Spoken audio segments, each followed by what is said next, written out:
All right. All right. Yes. All right. It's nice to have you here, It is nice to be here. and we three have questions about your life, Okay. what you've been doing, Yeah. and let's get started. Okay, let's get started. What do you got for me? Did you ever hate sports? I never hated sports. I always loved sports. When I was growing up, I loved watching sports on TV, and I liked playing sports as well in the backyard with my brother, my dad, my sister. I used to play at school at recess. I was on a soccer team that played on the weekends, that I played in my hometown. So I always really liked playing sports and watching sports.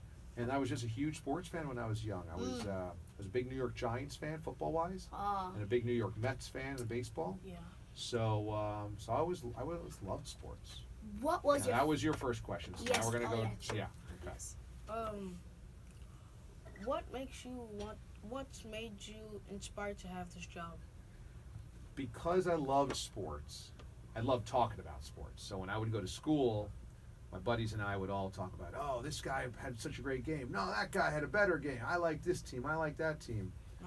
And by talking about sports with my friends, talking about sports with the people that I liked reading about sports too. I used to read magazines, read newspapers about sports, read stories, books about sports. I used to watch it on TV too, and I just was like, I want to talk about sports for a living. This is a job that you can have. I said, I want to try to do that. I saw the people on TV.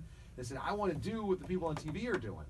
So that's what always inspired me. I always wanted to have a job that did something that I really loved. I said, I don't care what it is.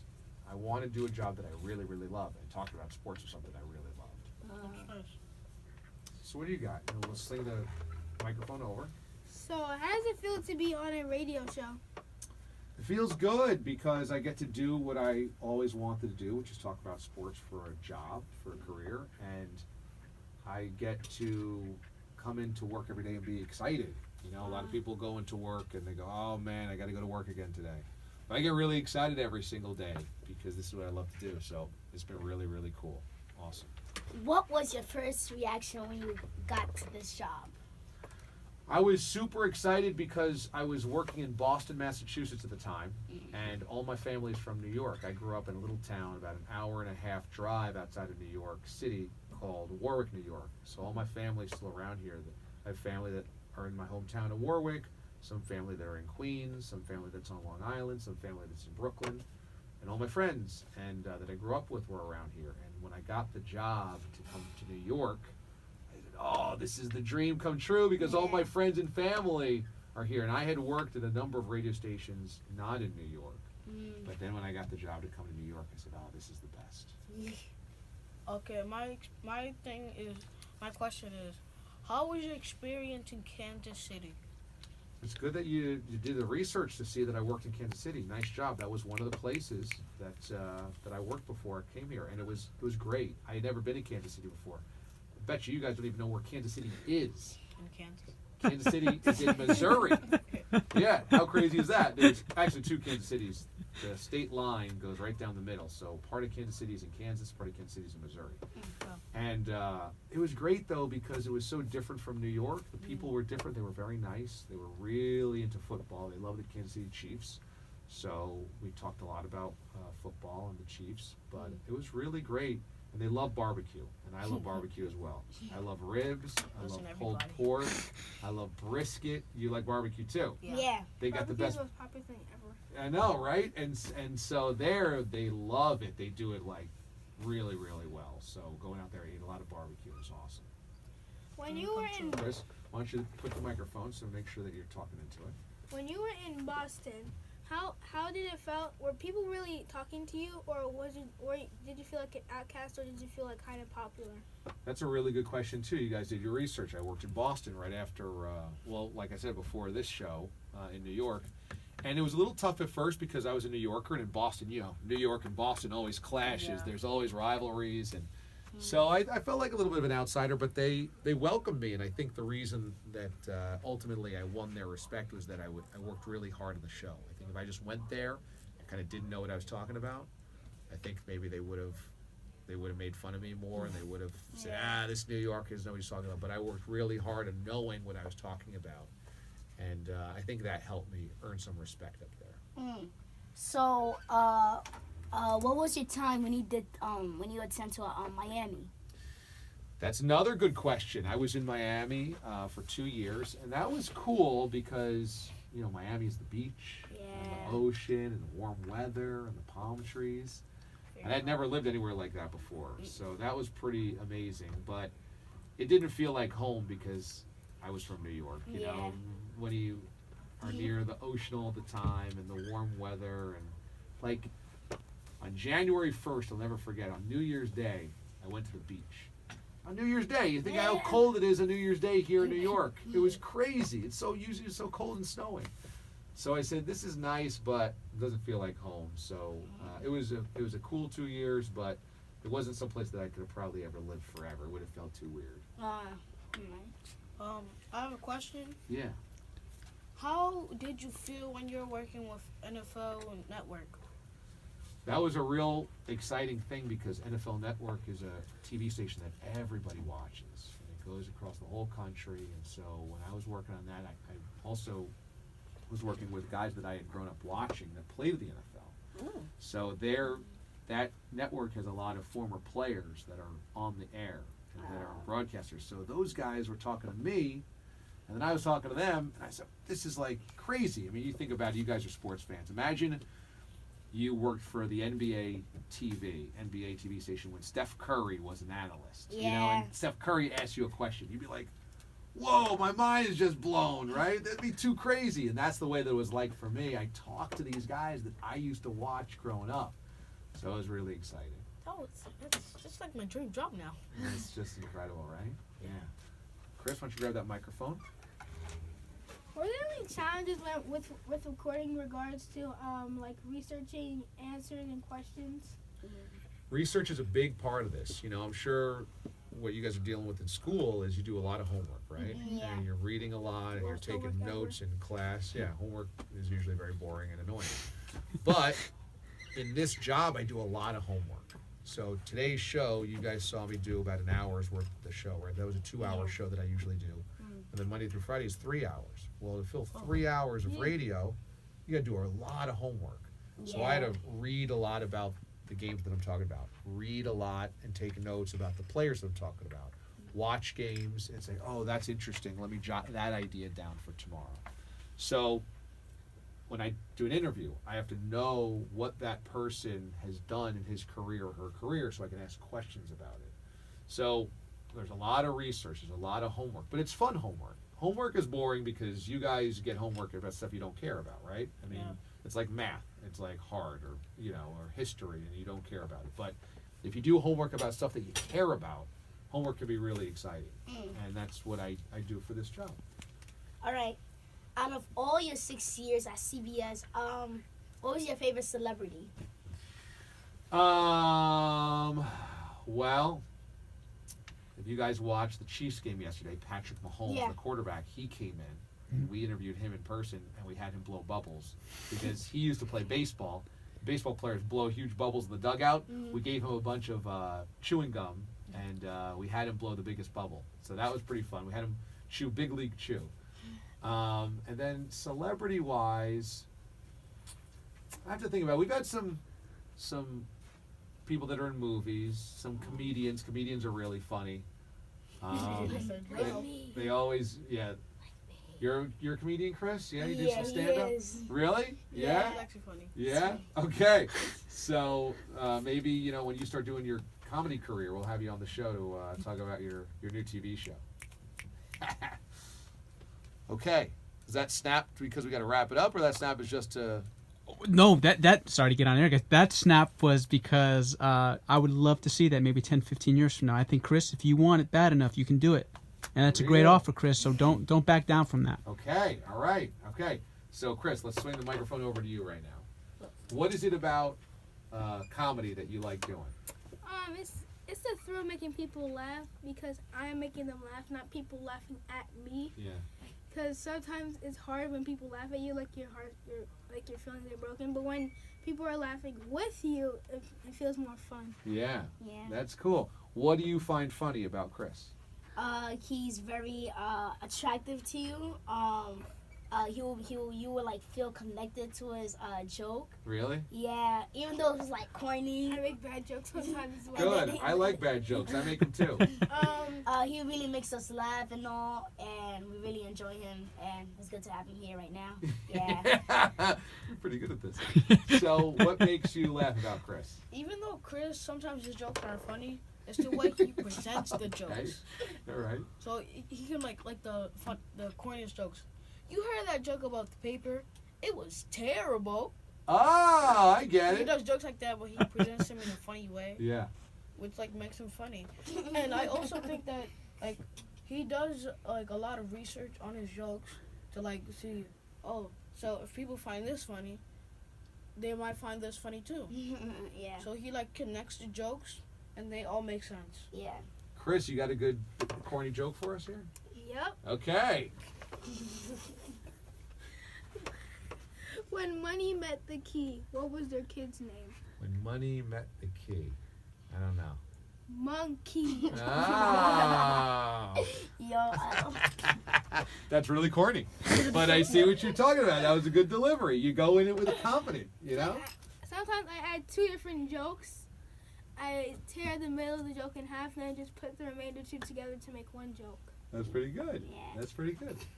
That's pretty good. I got to tell you, you guys are really smart and really bright and have great personalities. And I just can tell from each one of the three of you, you guys have some huge potential to do whatever you guys want to do. I could just tell because you guys are easy to talk to, and you guys have been very polite and very respectful in the building, and you're asking really good questions, and you've got some personality to tell jokes, and you guys have spoken well about one another. So I'm very impressed by you guys. Very, very impressed. You guys got bright futures. So what other questions do you have for me?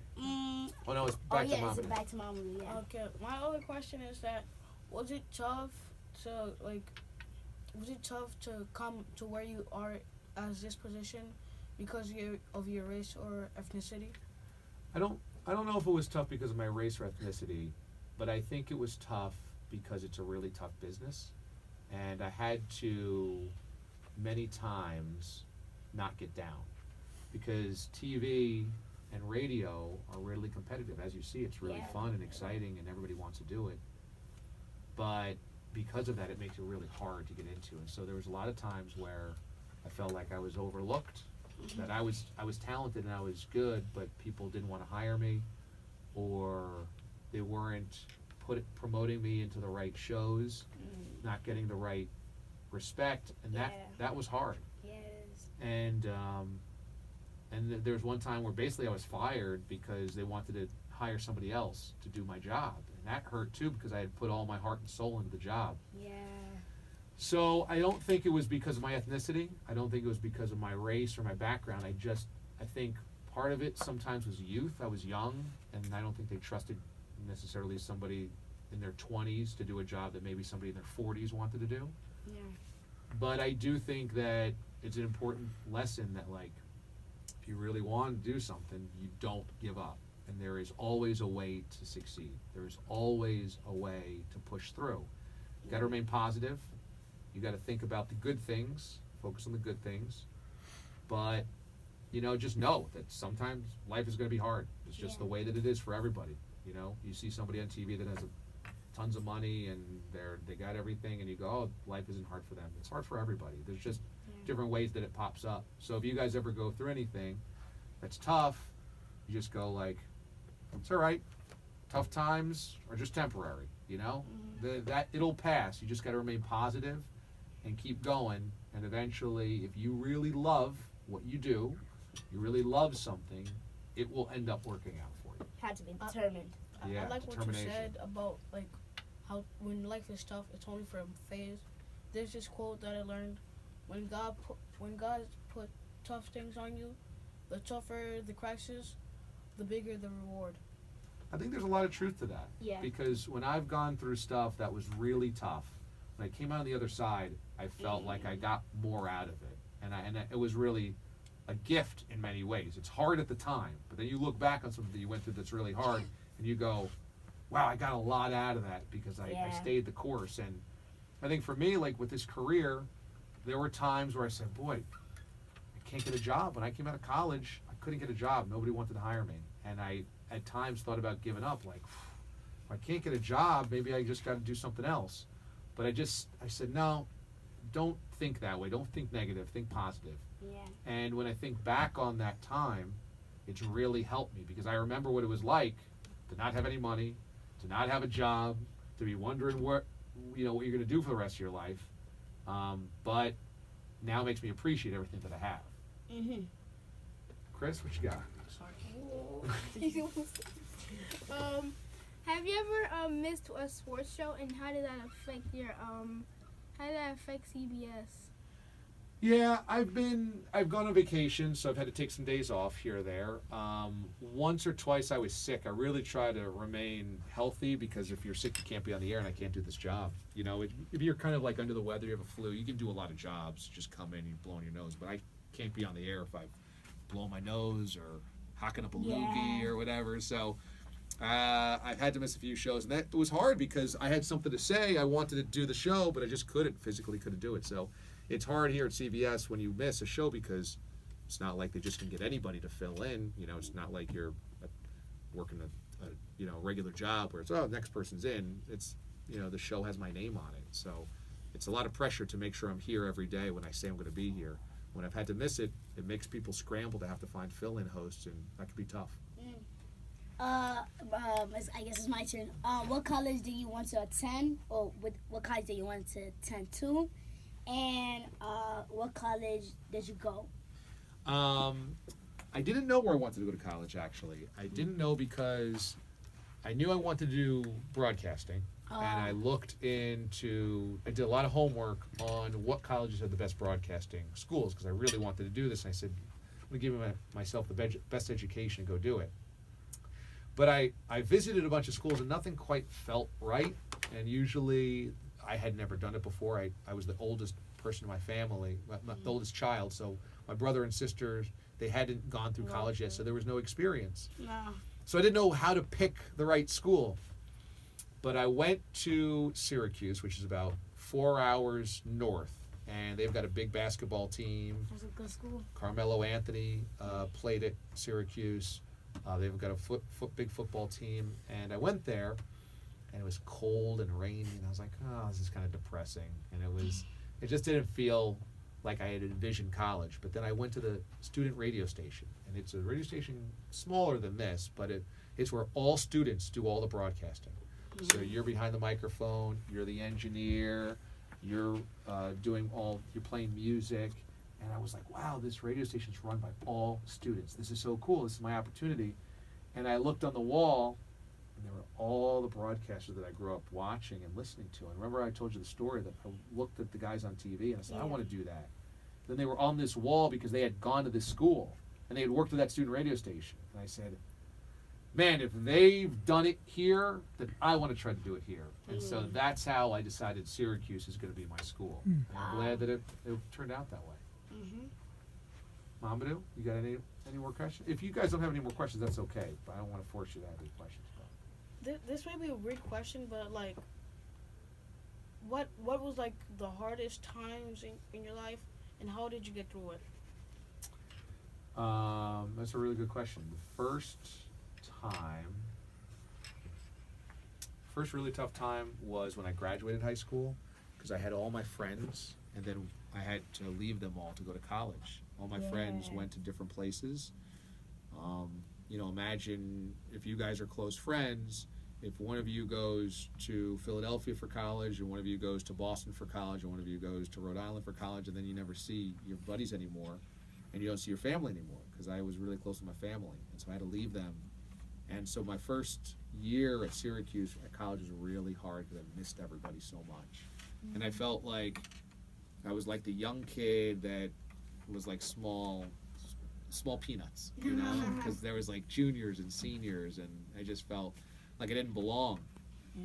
But the longer that I was there, kind of like we were talking about, staying positive, it was just a phase. Because once I got to sophomore year, my second year there, I started to make new friends, and I started to feel more comfortable in doing what I wanted to do, which was broadcasting. And that helped me really become happy again. And then the second part was when I couldn't get a job. I couldn't get a job out of college, and it was really hard because I put in so much work and nobody wanted to hire me. So it was really like, whoa, did I choose the wrong job? Am I not that good? Made me question myself a little bit. But I just tried to stay positive. And yeah, and luckily I ended up having a really good career. And then the third time was when my grandma died. That was tough. I was really close to my grandma. Rest in peace. Yeah, thank you. She was 81 years old, so she was up there in age, but I was really close to my grandma. Then she passed away. And I just remember like, wow, I feel like I lost such a huge part of my life, you know? So I think about her all the time. That's nearly 20 years ago now, but I think about her all the time. I keep her picture up in my house. I think about her all the time, and I think that she's probably helping me out a little bit from heaven, you know, Yeah. helping me get some good breaks in life and some luck. And, you know, when you go through something tough and you know somebody Someone's upstairs is, watching somebody's Yeah. watching, helping you out. That's how I feel. I understand how you feel. My grandma recently passed away Oh yeah, I'm sorry to hear that. before Christmas break. Oh wow, so that's recently. And same thing. My grandmother. I never saw her like adult age. I mean, like right here age, because I only saw her when I was like a little baby. Uh-huh. But I still have her photo, but I didn't really like met her. Yeah. And not only it was like my grandmother, it was like my grandfather who had the same name as me, Janka Kuma. It was very sad because it was the same thing for him. I met him as a baby, but I didn't really met him at this age because I wanted to go to Africa, meet him, and he died like at 2016, and I was Wow. like, Yeah, and then you Yeah. feel like you missed yeah. having a chance. Big opportunity. Yeah. I haven't met my father's dad because he passed away in 2001, like Yeah. 6 years before I was born. And like I've met my grandma like once or twice, like when I was 4 years old. That's when I moved to America. So it's like really tough only knowing one grandparent. That's how I was growing up. My dad's parents had passed away before I was born, and my mom's dad, my grandfather on that side, had passed away before I was born. So I only had one grandma. So when she died, that was the only grandparent I ever knew. So that's what made it tough. How you been dealing with your grandma passing away for the last couple of weeks? Like the first few weeks, I was just like bawled my eyes out. I didn't want to go to school. Yeah. Like I was very aggressive because when I usually get picked on a lot, but with this going on in my life, I got really pissed off, and I almost got suspended that day, which Yeah. was very sad. But you didn't get suspended. No. Because the principal said it's okay, or you were able to rein it in. Because like there was no physical actions, I was just pissed off. So what do you get picked on for? Because I'm small, I'm short, I was small. you know. I was short. I'm like the Same. shortest person in my class. Yeah. That's not true. Now you guys I've got seen- shorter. No, I've seen these. I've seen someone shorter than you. There's no one shorter than me in East. I'm the shortest person. So you want to know something? I was picked on for having big teeth. You see how big my teeth are here? But They look good to me. they do look good, Yeah. don't they? But I had big teeth before they all kind of filled in, and people call me Bucky Beaver. That way I got picked on all the time. All the time. So I was really upset about that when I was a kid. This was like I was probably 4th grade, 5th grade, and I was really upset about it. But what ended up happening was my teeth ended up filling in straight, and now as I got older, they look like they fit me, and Yeah. and they're my signature. It's my personality. I smile a lot, I talk a lot, and now I'm proud of how big my teeth are. And I always think about like, yeah, you know what? Tough times are just phases, and you get picked on, and it's just for a moment in time, and you'll end up having a growth spurt. You'll end up being 5'10", 5'11", 6 feet tall. That's some of the kids. No, once at my old school, my dad came to school, and then one of my friends, he was looking at both of us. My friend said, "Oh, you look like your dad." And I said, "Yeah." He kept talking. He said, "Wow, your dad is tall, and you're kind of tall as well." I said, "I wonder if you'll be the next tallest kid in your family." And I said, "Well, I kind of am the tallest in my family." Yeah. You'll end up having a growth spurt, and you'll end up not being short anymore, and you won't have to Yeah. worry about it, and it'll just be one of those things that used to happen to you when you were a kid. But just like we talked about, if you stay positive, you can do anything, and just know that everybody has it tough. I mean, every kid ever has gotten picked on, let's face it. And the people that pick on you are the ones that are bullies picked on. Got that picked got on picked on before. before. Exactly. Yeah. Because the guy that called me Bucky Beaver had this giant nose. It was like a huge nose, and I just know that people picked on him for his big nose before he picked on me. So, Like you know, they do it as revenge yeah, because you can't really do it to the person who picked on you before, because you're gonna feel embarrassed. right. So they take their anger out on other people. You're absolutely right. So guys, so so Da has been extremely generous with his time. Yeah. Da, I'm gonna put you on the spot. Okay. So you're gonna be. So this is the last thing, guys, and this is for Da. When they are your age, okay, a very youthful, exuberant 39, you're gonna be close to 70. So I'm gonna put you on the spot. Because you guys are 11. Yeah. So when you're 39, you're 27 years old, or 27 years from now. So that will be when I'm 27. Yeah, okay, I'll be in my mid 60s. Right, right. So this is going to be kind of cool because this is going to be on YouTube and people are going to be watching this. Where do you see them? Where do you envision these three being when they're 39? Obviously, you're impressed by who they are and what they bring to the table. Very much so. Where are these three going to be at 39? Well, I think all three of them are going to do really amazing things because you guys are smart. You guys have asked good questions. I can tell you got great hearts and you got great spirits. Thank you. So I could just tell you're poised to be really great people, great men.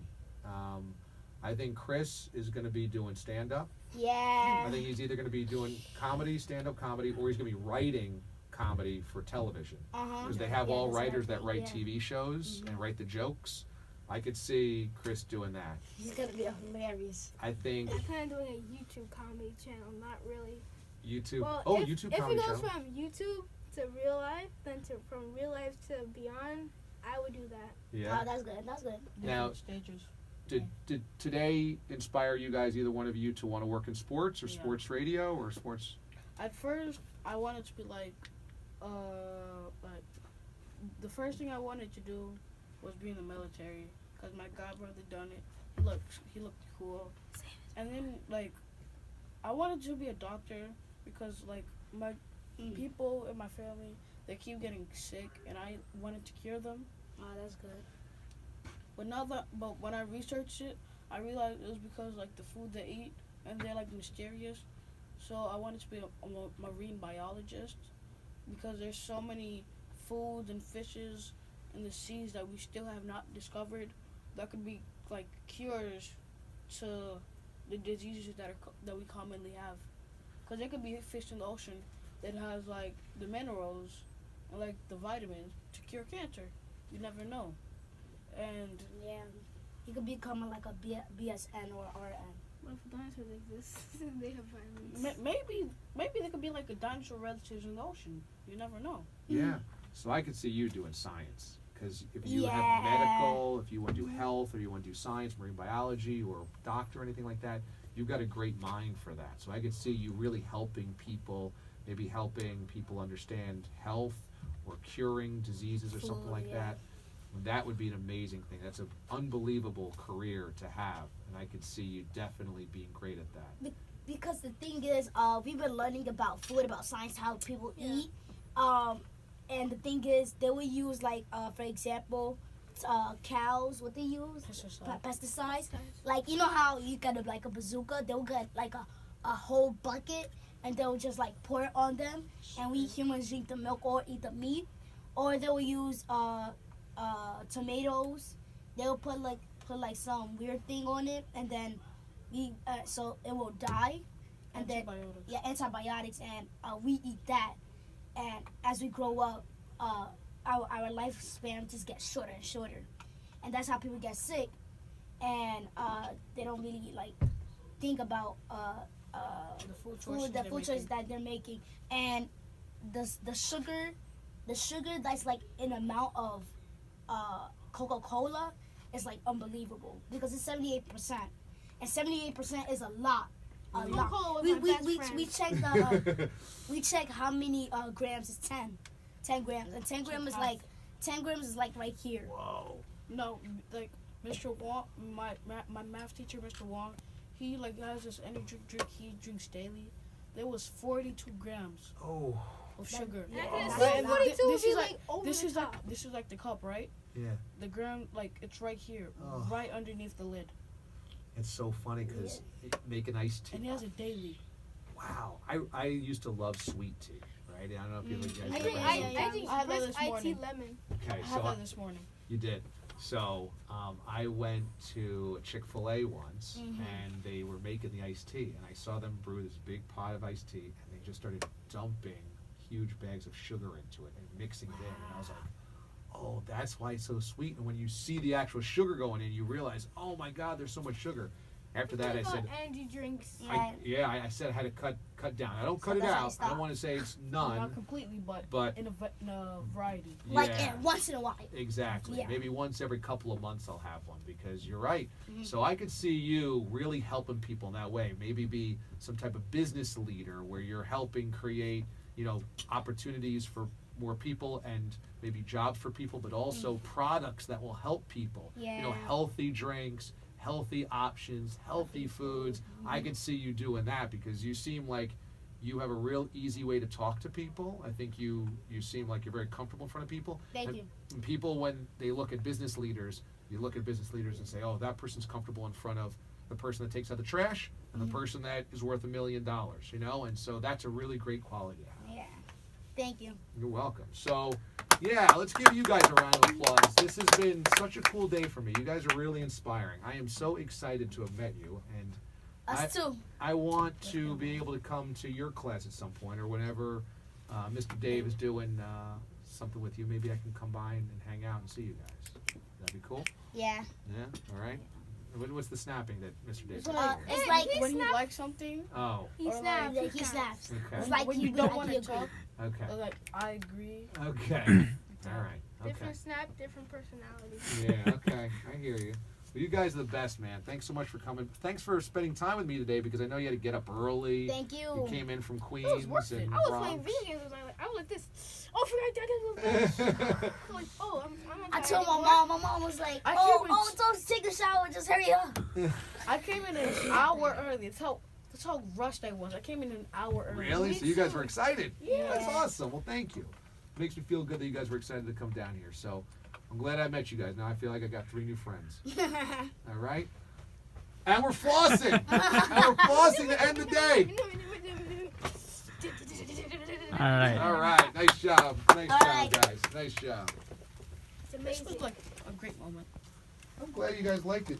So, I can just replay this moment over and over and over and over and over. well, I'm glad. I Now had we a got dream